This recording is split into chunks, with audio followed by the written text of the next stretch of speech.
Thinking of investing, working, or starting a business in the cannabis industry? We've got you covered right here on Plant Problems. Hosted by Tony Frischknecht, Plant Problems takes a different approach to cannabis than what you're seeing and hearing from the mainstream media. Come along with Tony and be in the know about how to invest, work, or start a cannabis business. Let's get the show started with your host, Tony Frischknecht.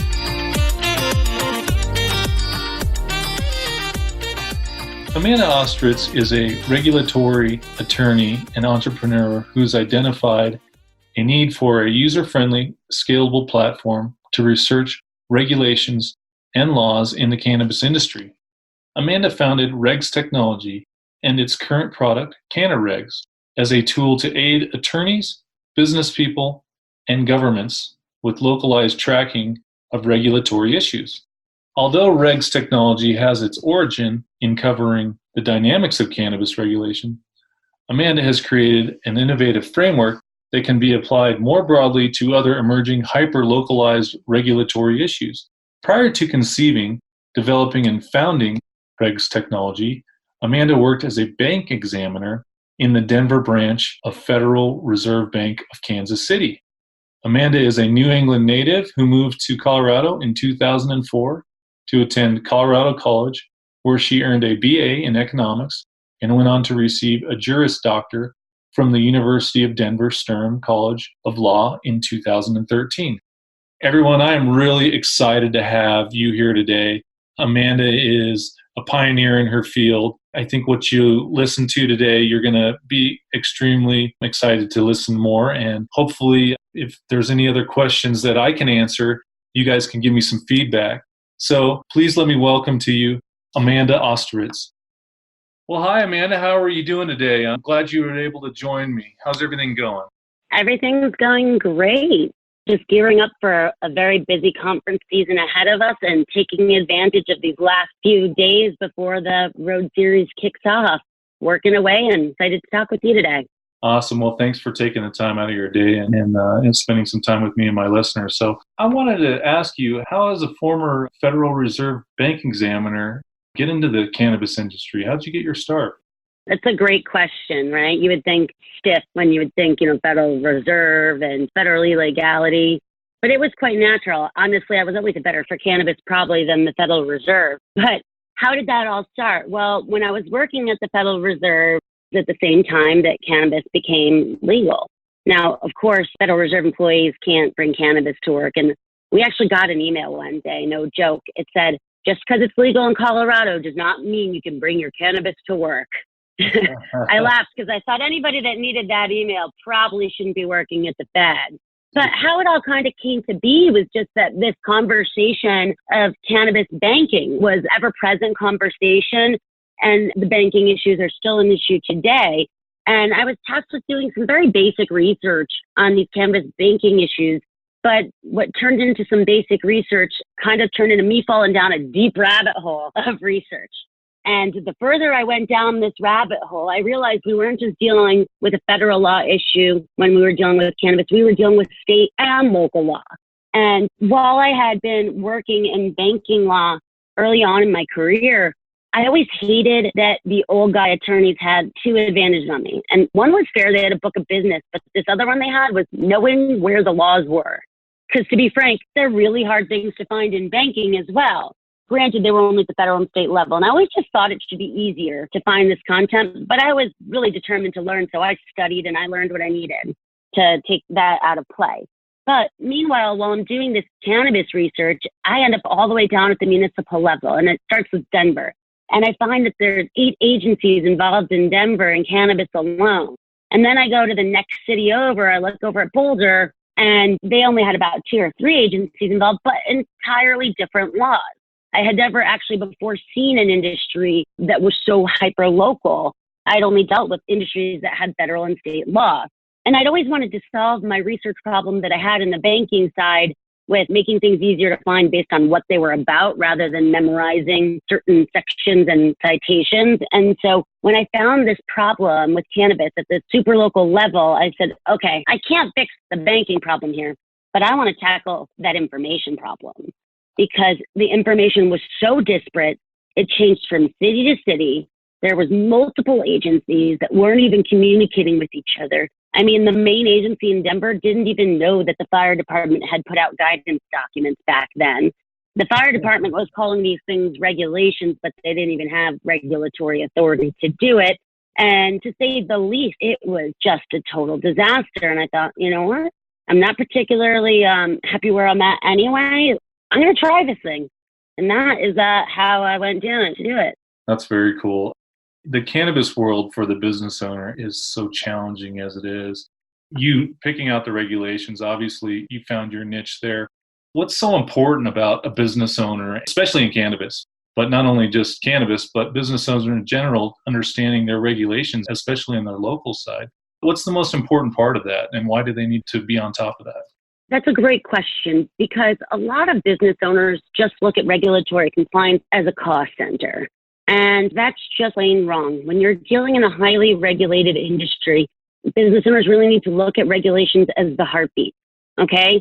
You might not see somebody's heart outside of their body, and you might not think about your heart beating every single day. But if the heart stops, everything else goes away. And a lot of people just think of it as an expense, but in reality, no compliance, no business. You can lose everything overnight. And we've seen it dozens and dozens of times. And it's not just about, okay, the owner screwed up. It can be an employee or a manager that can cost a company an entire business or hundreds of thousands of dollars in fines. So we often really try to preach to people. It's about breeding that culture of compliance into your company and making sure that people understand from day one that no compliance, no business, period. Do you have a circumstance that maybe you could relay to the listeners on a story of what happened to somebody that you've worked with, or just somebody that you've known side by side in the industry that you've seen? Do you have anything off the top of your head that you know? I could tell you so many stories. In fact, originally Colorado is the first place that shut a lot of people down. And while in California, I tell people, you go, oh, well, I'm not so worried about this. No one's gotten in trouble yet. And I tell them, look around at the 5 companies and name me 5 you think that can't fail or that won't ever get shut down. I guarantee you in 2 years, at least 2 of those will be gone. I know you think right now it can't happen, but let me tell you some stories from Colorado. So, for example, one enforcement action I saw in Boulder, Colorado, this was actually the local government that initiated the revocation, but you always have to have a local license and a state license.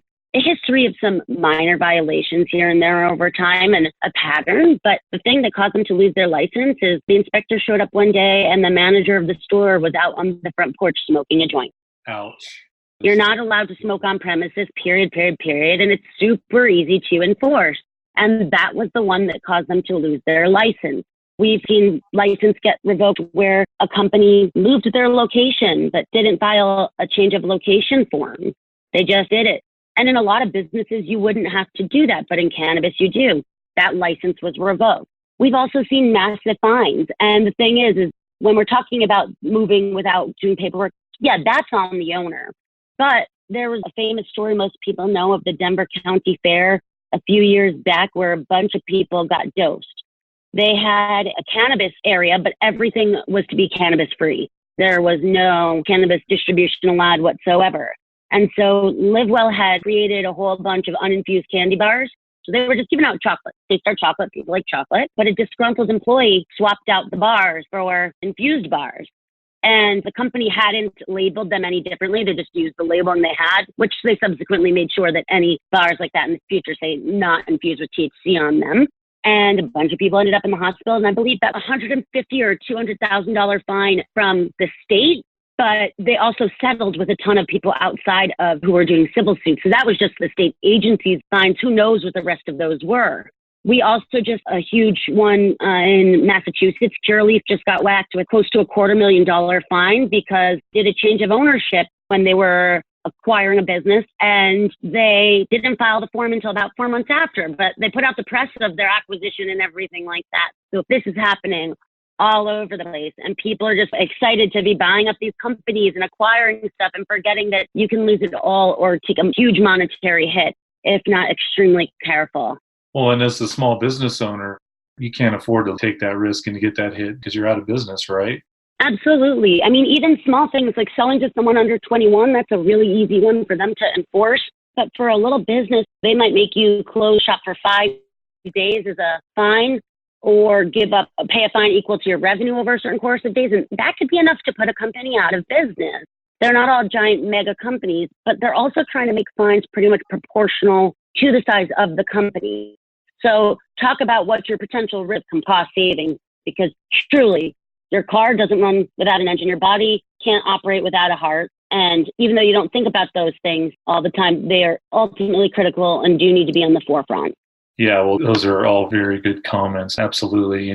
I know some of the people listening to the show are trying to get into the industry. So these are key points that Amanda's making. So please listen and follow these and understand how serious this is. You talked about the heartbeat before. How is California market's heartbeat working right now, the change in regulations? I know it's been quite a bit over the last year. How are they dealing with everything? Well, California is an entirely different animal as a whole, because California started with a pseudo-legal place in 1996, but the state just said, locals, you figure it out. So there's been this patchwork of local law all over the state, with a majority of local jurisdictions opting out. And when the state figured out that adult use was going to pass in 2016, okay, well, we better get a program together for medical too. And now they've merged into one program, but the statutes require almost 20 agencies involved. Just for licensing alone, you're dealing with 3 agencies, whereas in Colorado, you're dealing with just the MED for licensing. So it's much more complex. However, because Colorado kind of just started in 2010, 2009 with medical from the beginning with the state program, they were probably stricter than I would say California has been, right? California is massive, and they've spent the last couple of years just trying to get everybody licensed and transitioned from the gray or illicit market into the open legal market.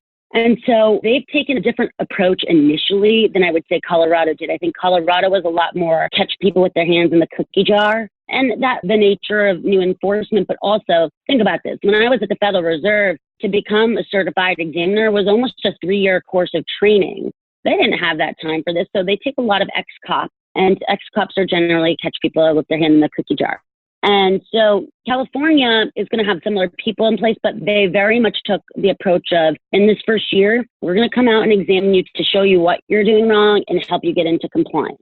So the first round enforcement examinations has been very much educational based and really pushing people towards compliance with the law, as opposed to saying we're going to shut you down on day one. But they are still taking pretty aggressive actions against those that are just blatantly disregarding the regulations or doing things that are just belligerent, like falsifying results of tests. Those are companies that are being told to halt operations altogether right now. But that should be the case in any industry if you just have blatant disregard. I think what we are about to see is a massive uptick. I think the Curaleaf fine in Massachusetts is a very good indication that Massachusetts is not playing around and that there will be robust enforcement. And I think in California, we're about to start seeing that as well. I just think that there's been a lot of transition and growing pains in California because we just have a very different structure that we're dealing with in California. And the taxes in California have been so high because the locals were the only ones taxing before. Now there's state taxes on top of that. And so there's still this massive illicit market. And I think they're working more right now on trying to eradicate the illicit market than actual enforcement against licensed entities, because they're already more compliant than the illicit market. And they're also not going to survive if the illicit market isn't quelled some. So I think the efforts of the state agencies in California are a bit more right now on educational enforcement and illicit market. But I think without a question, they will probably become the strictest enforcement in the country, because California is hands down the strictest at everything when it comes to regulation as a whole. It's the California way.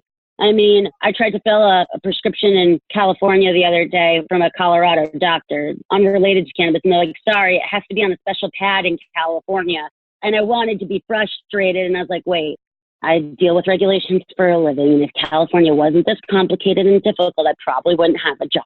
So They do it because they want to protect the consumer to the best ability possible. And so we're going to see it coming. It's just not here yet. But I would love for you to ask me this question again in 6 months, 12 months, and 18 months from now, because I think we'll be able to have an entire hour conversation on that alone. Absolutely. I look forward to it. What would you say to the illicit market out in California? where they're at now, because they've been operating there for quite some time, correct? I mean, it's since 1996, basically. So if you were to be talking to, say, a group of people, is their time numbered, or can they go somewhere else and maybe start business? I mean, what makes sense for somebody in that area right now? I mean, of course, naturally, my advice, because I think it's the right thing to do, would be get licensed now. The time span for forgiveness for being and transitioning is going to expire. However, that's my advice because I want what's right. Quite frankly, if we want to be real here, I think they should sell as much as they can now and store it away really damn well, because right now they're not, I don't want them to do that ever. But let's be frank, the amount of enforcement that there is right now to shut down the illicit market is de minimis compared to the size of the market. Yes, there have been some shutdowns and they've made a lot of press about it, but for the most part, those people don't have as much to fear except for jail time. The fact is they can go to prison still. And that should be fearful, but it's like playing whack-a-mole. These people get shut down and then they open up the next day down the road and they're creative. And the consumer is extremely confused because a lot of these look just like regular dispensaries.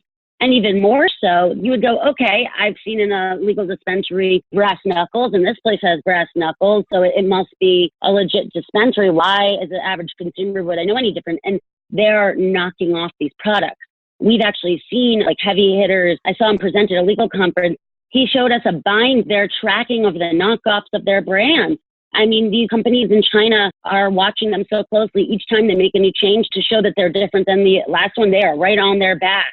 And extremely hard to get this under control. And so if I was black market and doing super well and I didn't have the money to go into the open and as a legal one, I mean, there's not that much incentive. The problem is the taxes are too high. So the illicit market is more profitable, and the cost of entry is exorbitantly high. And while they're trying to create equity programs that would help certain people make that transition, while theoretically these equity programs are amazing and noble, important, they're extremely hard to actually execute on in an effective manner. So there's several people leading the charge, but it is tough. And once these local governments get to a stage where they know exactly who's licensed in their cities, and they know that it's very clear who's illicit and who's not, because they tend to know where they are. They're actually working together with the DEA and the state's AGs, and they truly are doing coordinated busts. It happens in Denver about every 6 months. They basically knock on 40 doors all at once, the same time, and take down a ton of people. So don't doubt for a minute that they will be coming. They will. Yeah, you brought up taxes. I want to touch on that for just a minute. So is California, are they trying to figure out that, are they even concerned about the high taxes, or where, because California is known for high taxes in general. So are the regulators really looking at that and saying, we need to be be very conscious of this? Are they paying attention to it? Are they making any moves towards it? What do you know about that taxes at all? Well, I know the conversation has happened quite a bit at the state level. There's just a couple of issues. So for starters, without a question, taxes are the number one problem, and the taxes need to be lower to attract that conversion from illicit to the legal market. We all know that. The problem is that because there's such a strong illicit market, the sales were much slower to kick off in California than the estimates. And so they're like, wait, we already got less revenue from taxes than we anticipated, so how could we lower it? That said, bills were introduced through the legislature to try to basically waive a certain part of the taxes that are levied on the cultivators for an initial period, reduce it, waive it, etc. But the bill died. It had a lot of support, but when that report came out that showed that they were much lower on the tax numbers than they expected, it just died. I think there'll be continued efforts through the legislature for the foreseeable future to reduce those rates.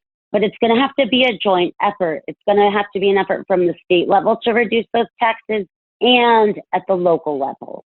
In the past, remember, it was just local taxation. The state wasn't overseeing these businesses. Yeah. So if a local government was taxing them at 6%, and granted, let's just say that was a retail store, on top of the existing sales taxes that were there, it was still a lot, but it was manageable. But then when you pile on the state taxes, suddenly those become prohibitively expensive.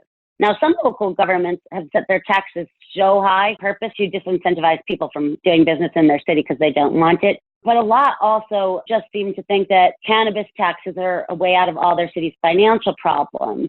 And that's simply not the case. These prohibitive tax rates are going to put these businesses out of business altogether. And what needs to happen in addition to a lowering of the taxes, or in order to enable a lowering of the taxes, is there needs to be a shift in mentality from these local governments as to the financial benefits that the cannabis businesses can provide them. And those are, they can create new jobs in a depressed economy, or even in a good one. They create new jobs for the local community, right? With those, they can also bring back buildings in areas that previously had blight, that were unattractive buildings, that are actually great buildings for use by cannabis businesses. Third, they are actually infusing capital into the community in different ways. One, property tax on their buildings, but two, all the people that they hire in the community are also going to go shop at the supermarkets. They're going to go to the restaurants and eat. Their kids are going to go to the schools. They're going to be infusing capital into the community in a multitude of ways, especially if they're bringing high dollar talent into that community. So they have to really look at how they can actually economically impact the community in ways other than taxes. And thankfully, we are seeing some local governments that are having that realization and are reducing their tax rates. We saw Kalinga reduce their cultivation tax rate. Recently saw Palm Springs reduce their tax rate. Adelanto has been reducing their tax rates. There's a trend towards it because the governments are seeing that just having these businesses in the town alone has great benefit. Well, that's great. I know it's basically a lot of the purpose of getting medical in and recreational is to be taxed, but it's good to hear that there's these governments are open to understanding that there's a lot more economics behind all this. I think especially going as a business owner, going into some of these communities, it's probably extremely important knowing your taxes and where they're at, and locally being involved with the regulators. I'm sure you've seen a lot of that in your business, especially over the last several years. Yeah, government affairs is critical. Yeah. And I would love to tell you a little anecdote too. It requires education for the communities to understand this. And while there has been some openness, the majority of governments aren't seeing it. But I got to tell you a little story. We have a bunch of clients in the San Diego area. I had never met with most of them. And so a few years ago, I was going to be in San Diego, and I thought, let me go check out one of the local council meetings around here. And there's this little city called Lemon Grove. And Lemon Grove had a city council meeting. Teeny tiny little city, somewhat depressed economy, lots of closed storefronts on the main road.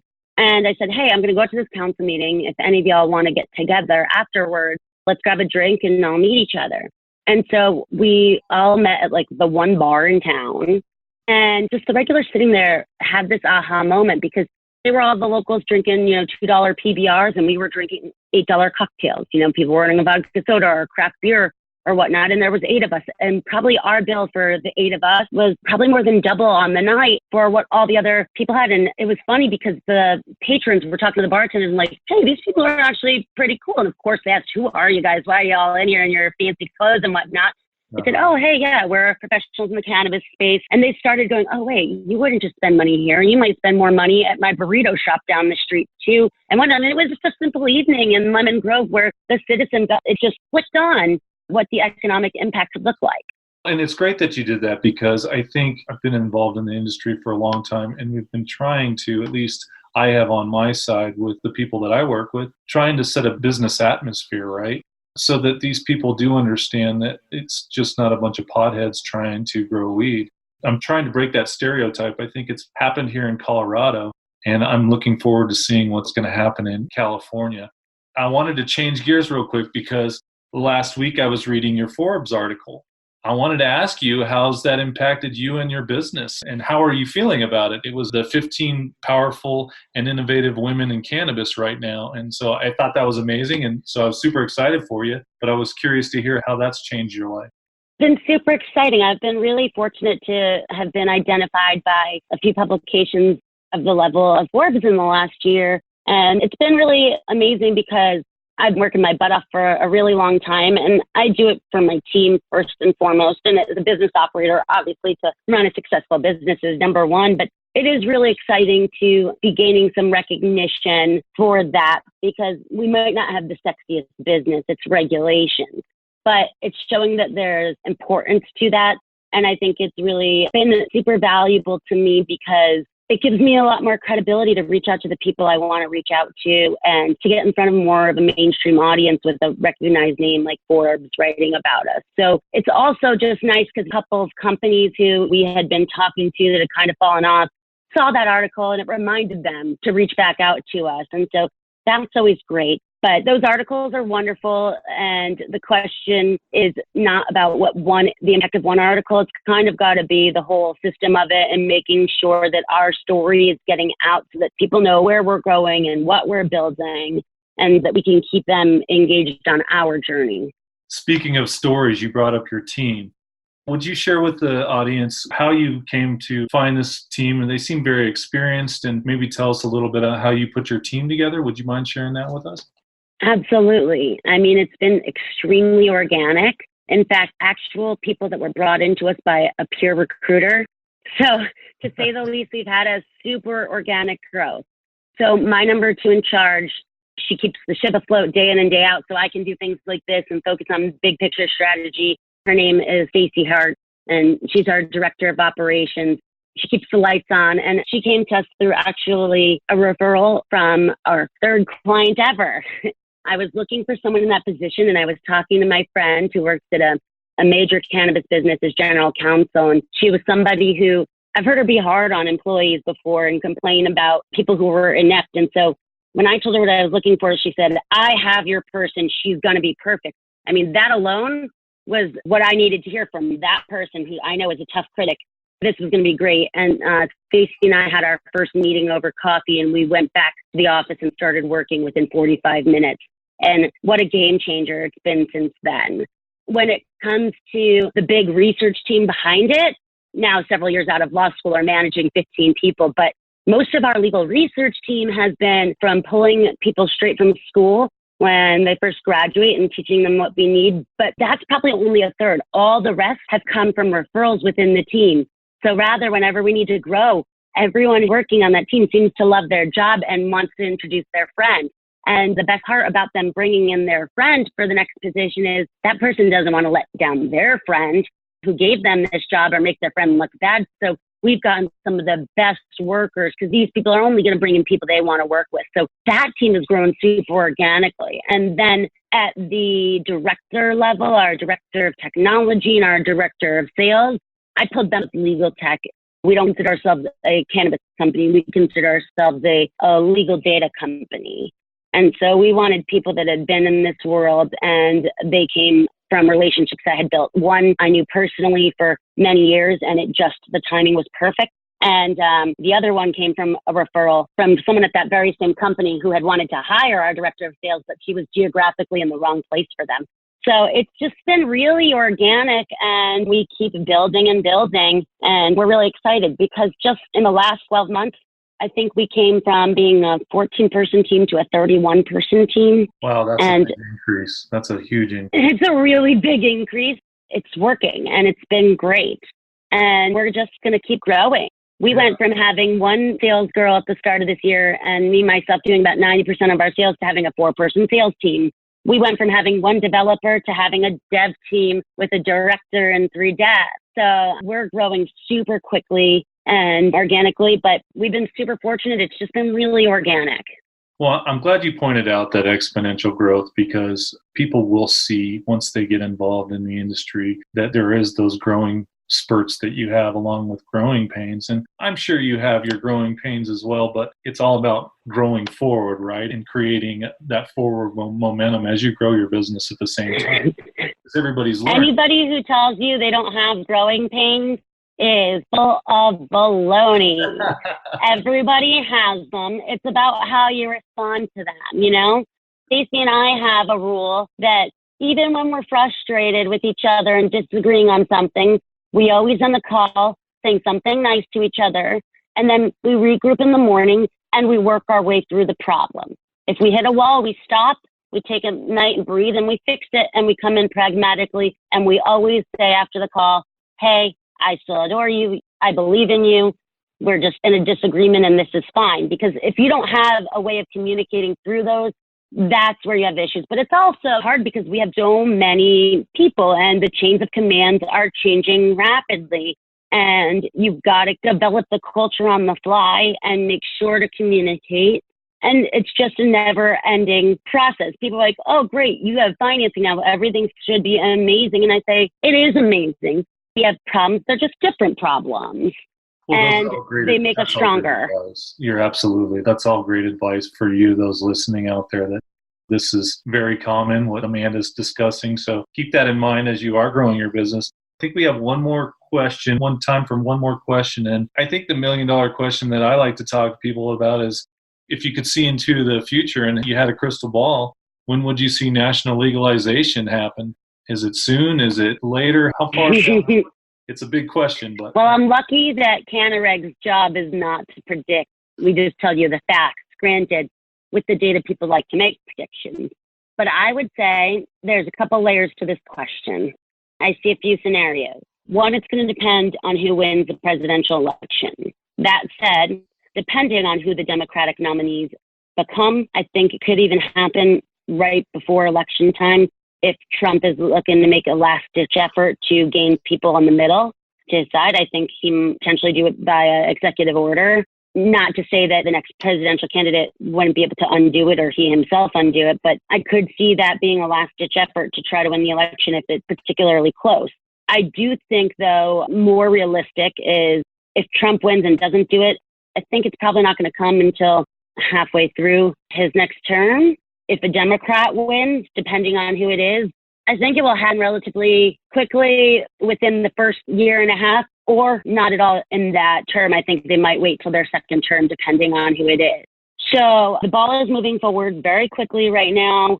I think the Farm Bill, while that's just for hemp and CBD, is super critical in this movement because now the USDA and the FDA are drafting regulations around that, which are likely going to serve as the basis for regulations around THC. But I think our best bet right now is the STATES Act. And what we need first and foremost is the Safe Banking Act. That is the most critical issue without question. It is a public safety issue, and there are way too many people that are at risk because of cash. I hear strings of robberies, and that's, people are advocating against cannabis because it creates crime. No, it's not because it's cannabis that it's creating crime. It's because people know that the cannabis businesses are holding on to tons of cash because they can't put it in a bank. Not the cannabis that's creating the crime. It's the cash that they are forced to hold on to. So I think our best bets right now are some reform within banking and in states' rights. And then ask me this question again once we know who the presidential candidates are, both vice and president for the Democratic side, and I could give you a probably more tailored answer. That's great. Amanda, I really appreciate you joining me today, and you and RegsTechnology. I appreciate you guys spending a few minutes with me. And I wanted to give you a chance just to let people know where they can find you and contact you if they're interested in looking more into regulation. So feel free to share your info. Absolutely. So we would love anyone who's listening who's interested to learn more about CannaRegs at CannaRegs.com. That's CannaRegs.com. By going there, you can schedule a demo so that we can show you the software. We also do regular webinars that you could join on to. We have one on September 11th about Illinois, which is a very exciting new growing market with impending applications for what's going to be a very competitive licensing process. So when you go to our website, if you sign up for the mailing list, that's how you could stay ahead of our free webinar. But you can also meet us in person. We are going to be all over the country this year. On our website at the top, you can see meetings and events, and that will show you all the conferences we'll be at. And just a little breakdown, the 11th and 12th will be in Los Angeles at Green Market Summit at the Montalban Theater in Hollywood. On the 17th of September, we'll be at the McGuire Woods Healthcare Conference in Charlotte. The 18th through the 20th, we'll be in Chicago at the Industrial Cannabis Expo, the Illinois Municipal League Conference, and the American Bar Association Cannabis Conference. Yes, all three of those at the same time. We'll be in DC at the end of September, and we'll be in Boston in November. We'll be in New York City in early November. Basically, we're coming to a city near you, too. So lots of opportunities to connect with us, but the fastest way to reach us is to go to CannaRegs.com, reach out to us through contact or request a demo of our platform, and we look forward to talking to you. Well, Amanda, thank you so much. And I look forward to seeing you grow your story and your business. And me and my listeners want to thank you for sharing a little bit of what you're doing, and it's exciting stuff. So I look forward to catching up with you soon. Thanks so much. Thank you so much. Look forward to the next time. You've just listened to another insightful episode of Plant Problems. If you like what you heard so far, don't forget to tell your friends and colleagues. For additional resources or to leave a review, head over to plantproblem.com. Join us again next week on Plant Problems with Tony Frischknecht. We look forward to having conversations with you as we go along this journey.